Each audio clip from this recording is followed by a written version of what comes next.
વિદ્યાર્થી મિત્રો, ધોરણ 8 વિજ્ઞાન પાઠ 3 સંશ્લેષિત રેસાઓ અને પ્લાસ્ટિક. આજે આપણે પેટ એ શું છે એના વિશે માહિતી મેળવી. તો ગયા લેક્ચરમાં આપણે પોલિએસ્ટર વિશે અભ્યાસ કર્યો. તો પેટ એ પોલિએસ્ટરનું એક સ્વરૂપ જ છે અને તેનો ઉપયોગ એ પાતળી ફિલ્મ બનાવવા માટે, વાસણો બનાવવા માટે અને વાયર બનાવવા માટે એ પેટનો ઉપયોગ થાય છે. પેટ એ પોલિએસ્ટરનું જ એક સ્વરૂપ છે. પાતળી ફિલ્મો બનાવવા માટે, વાયર બનાવવા માટે અને વાસણો બનાવવા માટે તેમજ પાટલીઓ બનાવવા માટે આ પેટનો ઉપયોગ થાય છે.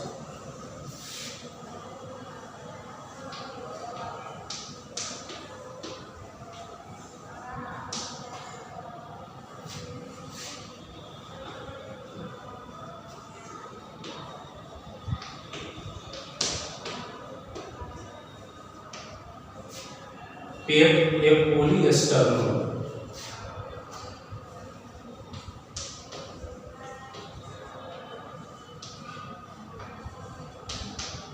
એક સ્વરૂપ છે. તેનો ઉપયોગ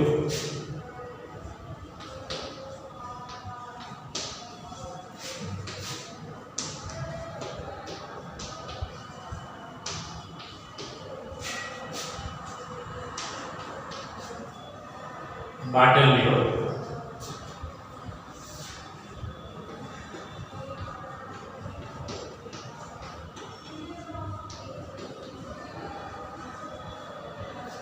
વાસણો, પાતળી ફિલ્મ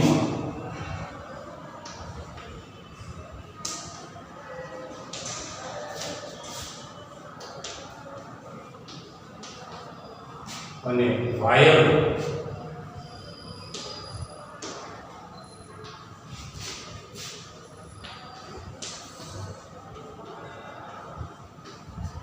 બનાવવા માટે થાય છે.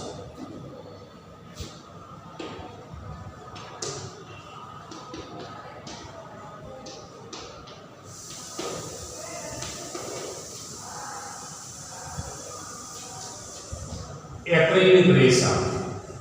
એક્રેલિક રેસા એ ઊન જેવા રેસા છે અને ઊનની અવેજીમાં એટલે ઊનની બદલીમાં તેનો ઉપયોગ થાય છે.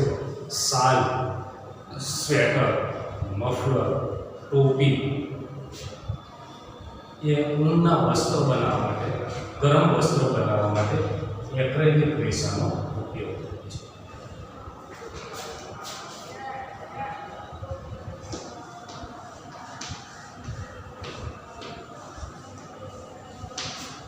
આ રેસા ઊન જેવા છે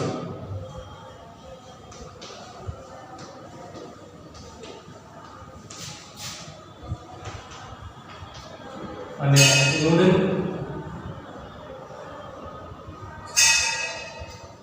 ઊનની અવેજીમાં એટલે કે ઊનની બદલીમાં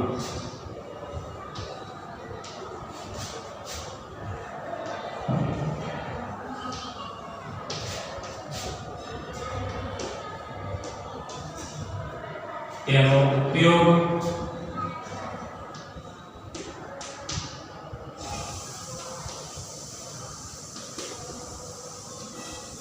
થાય છે. શાલ,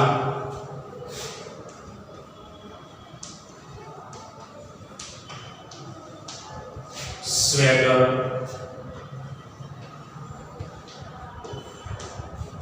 મફલર,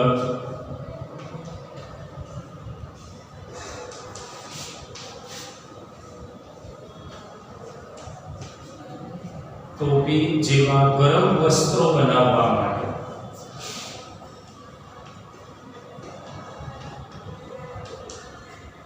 તેનો ઉપયોગ થાય છે.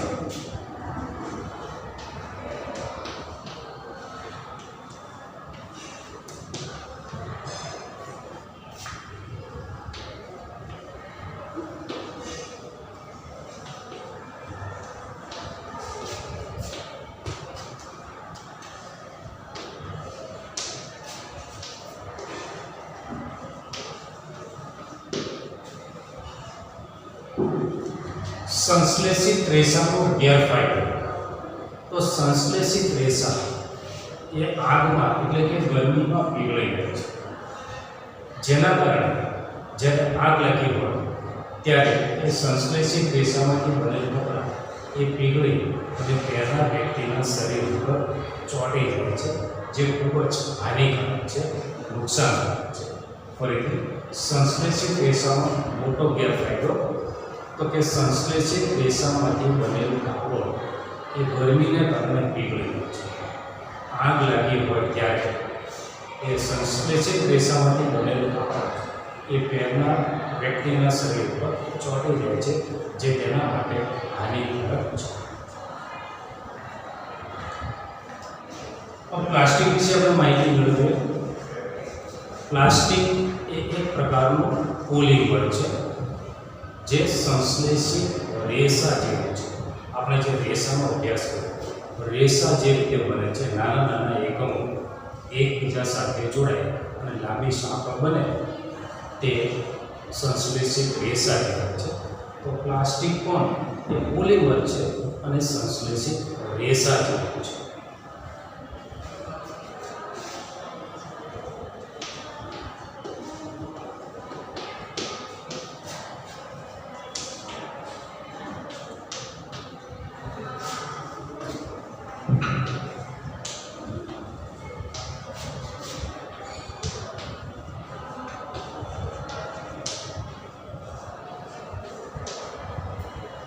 પ્લાસ્ટિક એક પોલિમર છે, તે સંશ્લેષિત રેસા જેવું છે.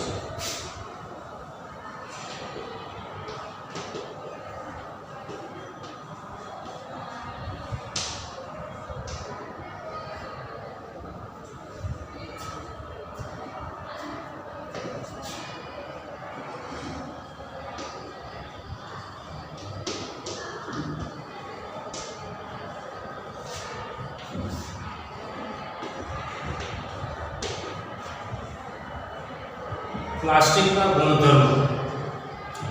તો પ્લાસ્ટિકના ગુણધર્મો, પ્લાસ્ટિક એ જલ અવરોધક છે.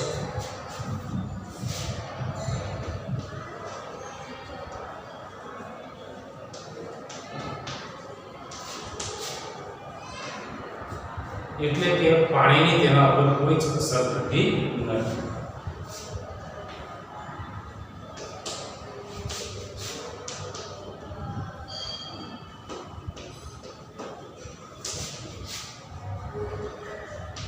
તેને કાટ લાગતો નથી કે સડો લાગતો નથી.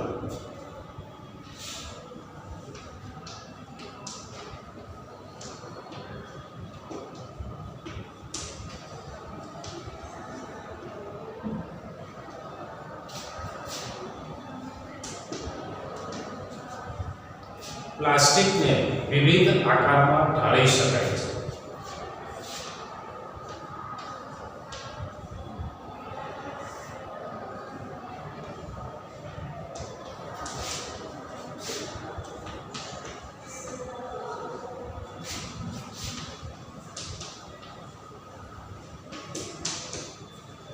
તેને વિવિધ રંગોમાં પણ બનાવી શકાય છે.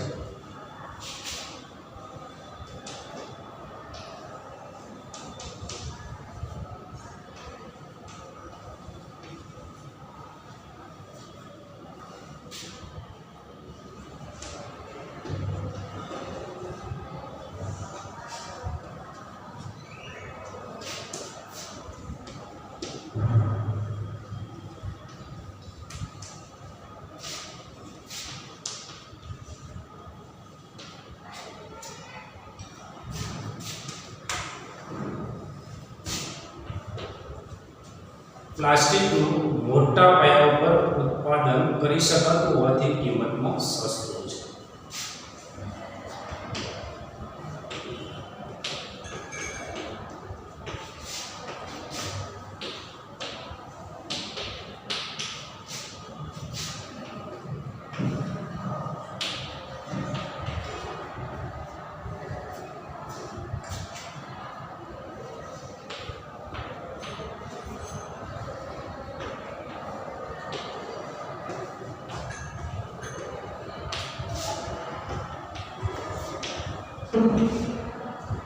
ધાતુની સરખામણીમાં કિંમતમાં સસ્તું છે.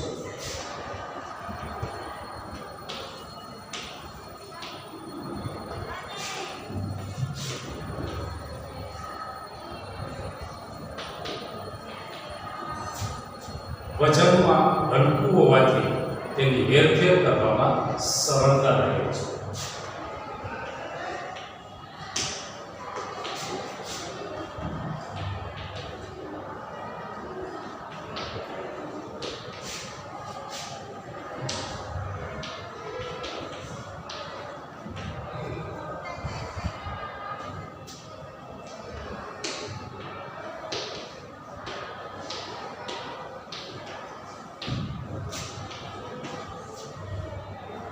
તે મજબૂત અને ટકાઉ છે.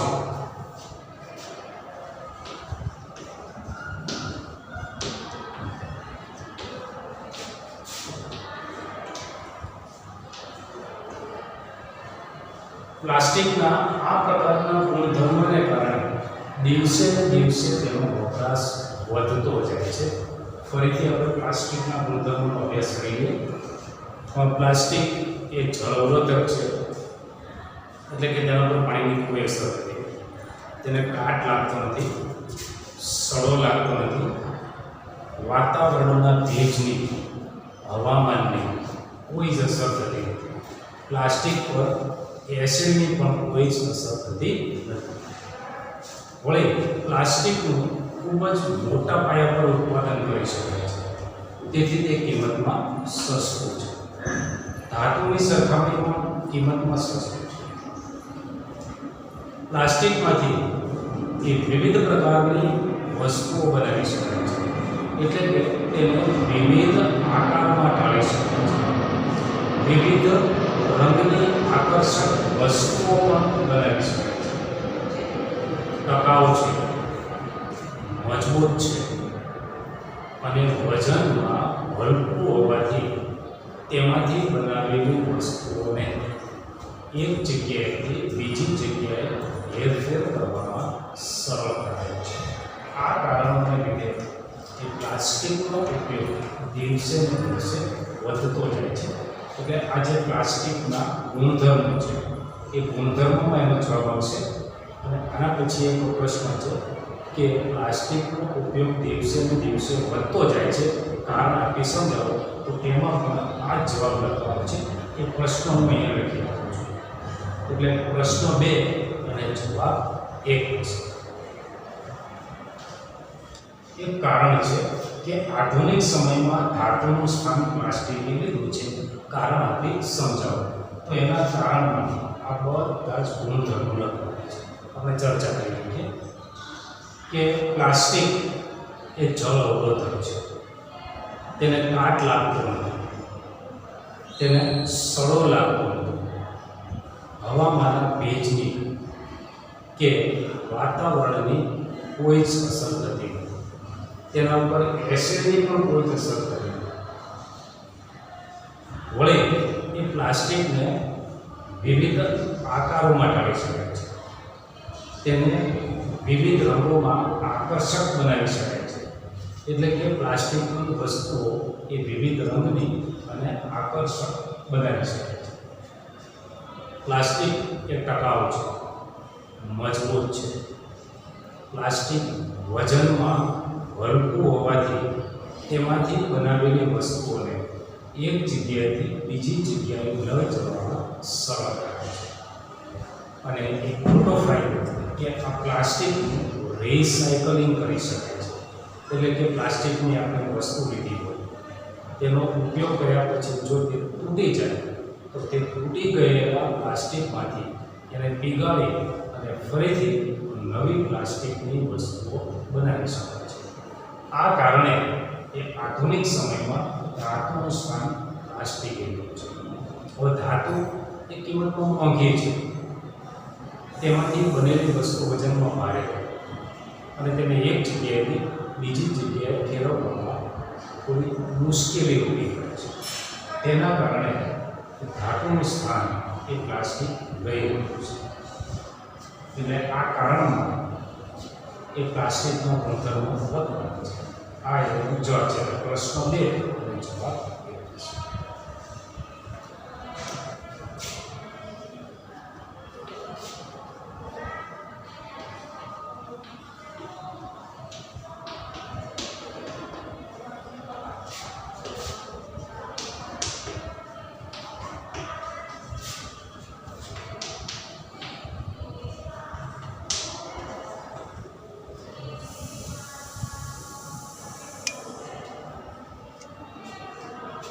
હમણાં આપણે ચર્ચા કરી કે પ્લાસ્ટિક એ શું છે. તો પ્લાસ્ટિક એ પોલિમર છે અને સંશ્લેષિત રેસા જેવું છે. સંશ્લેષિત રેસામાં નાના નાના એકમો કે જે રાસાયણિક પદાર્થના બનેલા છે એ એકબીજા સાથે જોડાય અને લાંબી સાંકળ બનાવે છે. તો પ્લાસ્ટિકમાં પણ એ પ્રમાણે છે કે પ્લાસ્ટિકમાં એકમોની ગોઠવણી બે પ્રકારે થયેલી છે. રૈખિક ગોઠવણી અને અરૈખિક ગોઠવણી. આકૃતિ સાથે સમજો.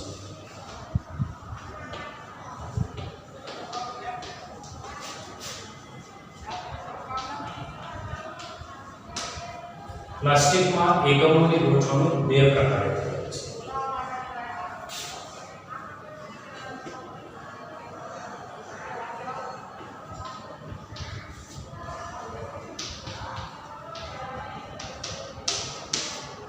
એક રૈખિક ગોઠવણી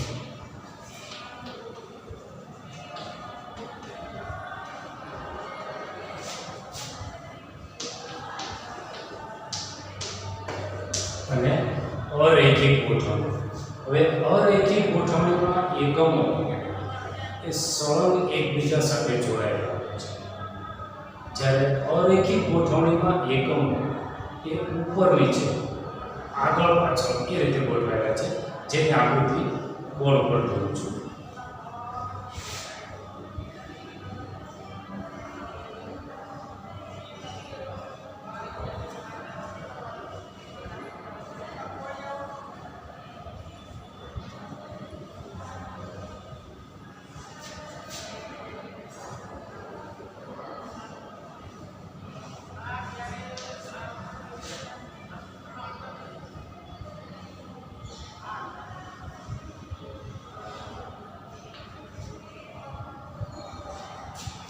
તો પ્લાસ્ટિકમાં એકમોની ગોઠવણી આ જે ગોઠવણી છે એ રૈખિક પ્રકારની ગોઠવણી છે.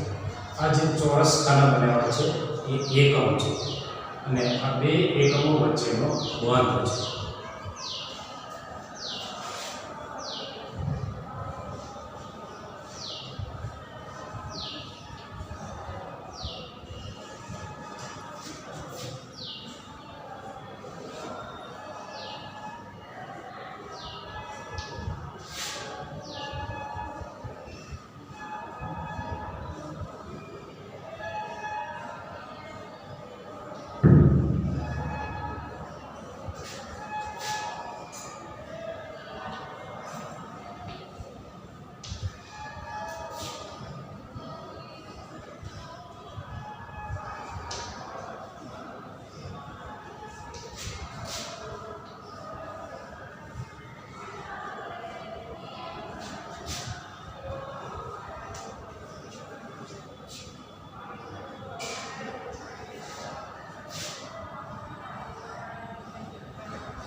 એટલે આ ગોઠવણી એક ક્રોસ્ડ લિંક ગોઠવણી પણ કહેવાય છે.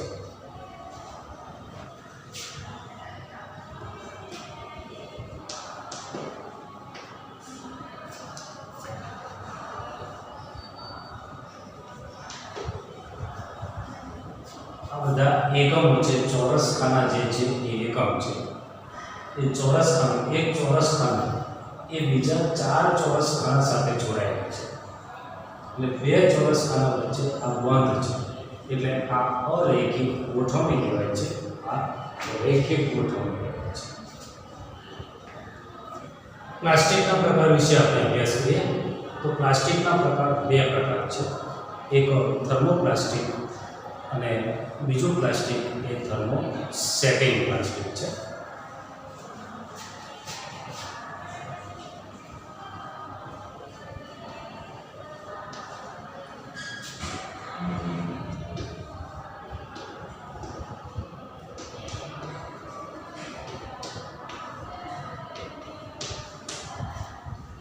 એક થર્મોપ્લાસ્ટિક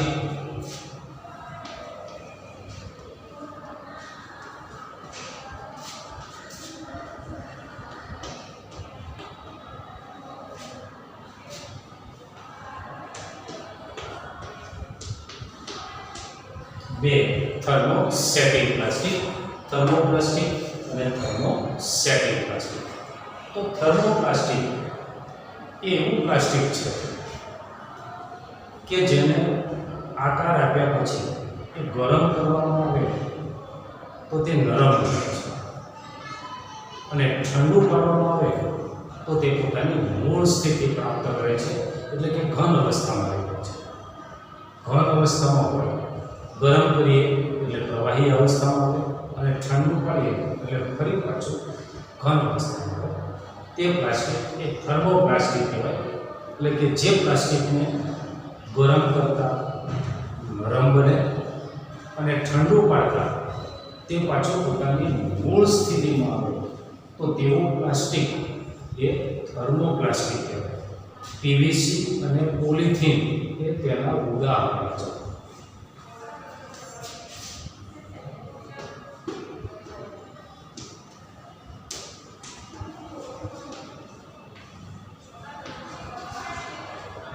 પીવીસી અને પોલિથીન એ થર્મોપ્લાસ્ટિકના ઉદાહરણ છે. હવે પીવીસીનું પૂરું નામ પોલી વિનાઇલ ક્લોરાઇડ વળગવામાં લખું છું.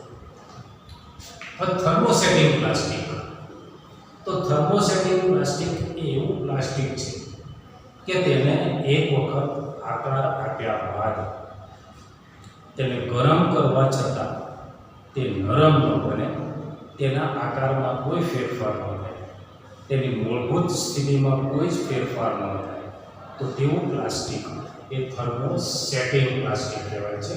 ફરીથી કે જે પ્લાસ્ટિકને એક વખત આકાર આપ્યા બાદ તેને ગરમ કરવા છતાં નરમ ન બને, તેની મૂળભૂત સ્થિતિમાં કોઈ જ ફેરફાર ન થાય તો તેવું પ્લાસ્ટિક એ થર્મોસેટિંગ પ્લાસ્ટિક કહેવાય છે. મેલેમાઇન, બેકેલાઇટ એ થર્મોસેટિંગ પ્લાસ્ટિકના ઉદાહરણ છે.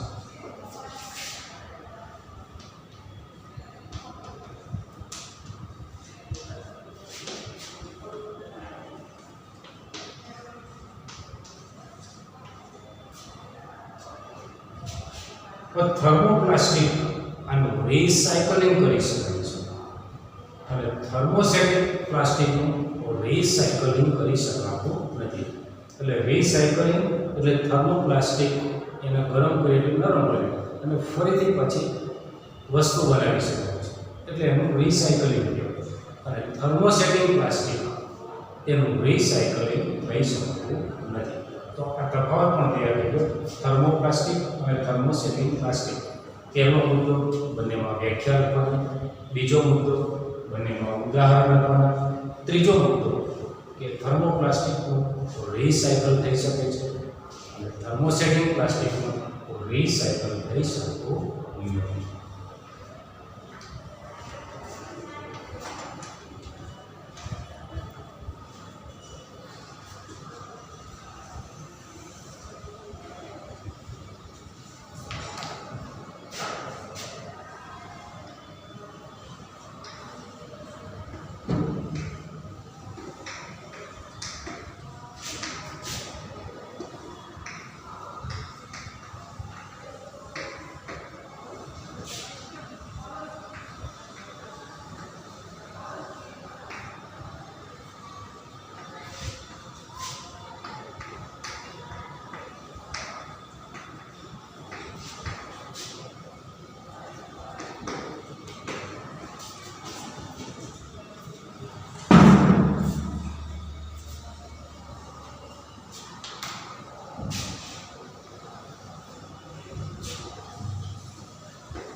વિદ્યાર્થી મિત્રો, આ થર્મોપ્લાસ્ટિક અને થર્મોસેટિંગ પ્લાસ્ટિકનો તફાવત લખેલો છે. બે મુદ્દા છે. ત્રીજો મુદ્દો ઉદાહરણ એ ઉપર લખેલ છે. આ લેક્ચરમાં આપણે અહીંયા સુધી રાખીએ. રૂપકારી માટેના પ્રશ્નો હું તમને કાગળમાં લખીને WhatsApp દ્વારા મોકલી આપું. તેના જવાબો તમારે વિજ્ઞાનની નોટમાં સારા અક્ષરે લખો.